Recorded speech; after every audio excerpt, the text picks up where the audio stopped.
that match. It's looking like it's a major debate out there, but for me, it looks like a no-brainer. I think for me, too, I'll agree with you. Isco will start. Bale just actually recovered. Yes, from yesterday we heard that he's now fully fit for the final. But if I were to be a Zidane, I wouldn't even start him. He actually goofed, you know, in the El Clasico when Bale was fit and then rushed him back. Correct. And we saw that didn't actually end well. So I think Isco will get the nod, or should get the nod. Yeah, I'll be surprised if he doesn't. Over Bale. Bale can come in at some point in the game, depending on how the game starts and how it's going for Real Madrid. So I think between those guys, I would prefer to do an Isco first. Yeah, straight away Isco. But let's go and get Gareth Bale's reaction. He's been speaking ahead of the Champions League final on Saturday between Real Madrid and Juventus. I'm feeling fine, I have no problems. For me, Isco's been fantastic over the last few weeks, and whatever the manager decides, that obviously will happen. And if he chooses whoever, I'm sure the other one will be supportive of the whole team like we always are. And yeah, it's obviously been difficult for me this season with injuries from my operation. It's been difficult to come back properly from it. So I've been working hard on my fitness the last few weeks. Obviously, I'm not 100% fit, I'm not match fit, so whether the manager obviously thinks that might be a problem, maybe so, and if I have to be on the bench and come off the bench to make an impact, then that's what I have to do. I don't think you need an extra motivation to play in the Champions League final, but yeah, obviously it's special to be in my hometown where I grew up, where I was born, and yeah, that's ultimately why I've been working so hard, double sessions every day to get my fitness back up and strengthen my injury and work on it, let it heal a bit more as well. So yeah, it'll be a special moment, and even more special if we can win.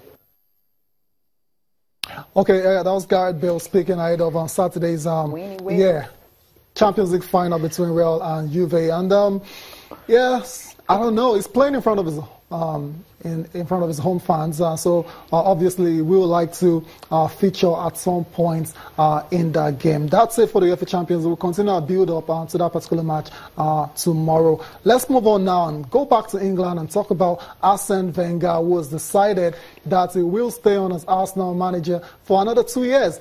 Rotimi, I mean, you're not an Arsenal fan, but this surely is not a surprise. I mean, it's been all kinds of speculations all through the season, but Wenger is going nowhere. He's staying put at the Emirates. Yeah, he's staying put. I don't know, good one for the club. What do you good one for... I mean, if you... let me just take a detour. If you look at the situation in Dortmund, where Tuchel had to quit because of the role with the guys in charge, or some of the guys in charge, even though they're trying to deny that was the reason.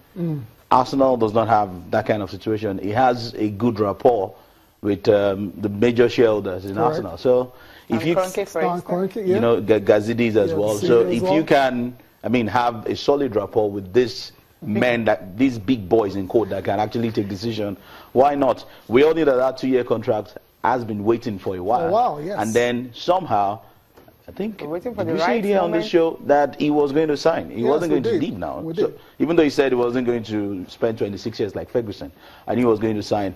If it's good for the club, I think it's good for the...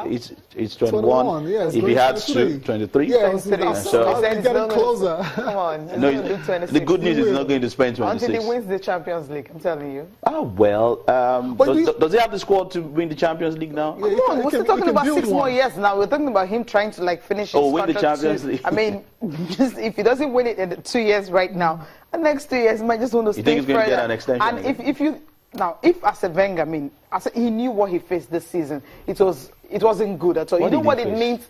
Come on, you know what it means for you to walk, you know, your players fired out, your fans turning against you.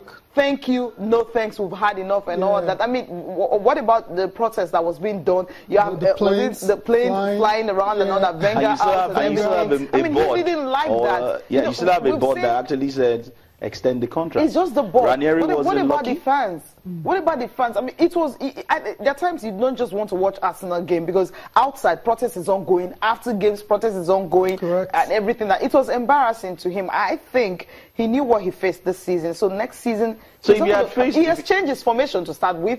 That alone is a huge step forward. That's just a one-off, really. Yeah, that's what do you mean is a one-off? Like seriously, ever since changing that formation, they've been on a great run of form, and they topped it so off. Is it that the formation had not been in existence before now? Yeah, no. What I'm trying to say is Wenger over the years has been known as being a very stubborn guy, no tactical flexibility whatsoever. But he's been flexible now. Because that's what I'm saying. So it's possible he can. I mean, he beat Chelsea in their own game using the same formation they're using and all that. He did it to Manchester City. It tells you that, okay, next season, if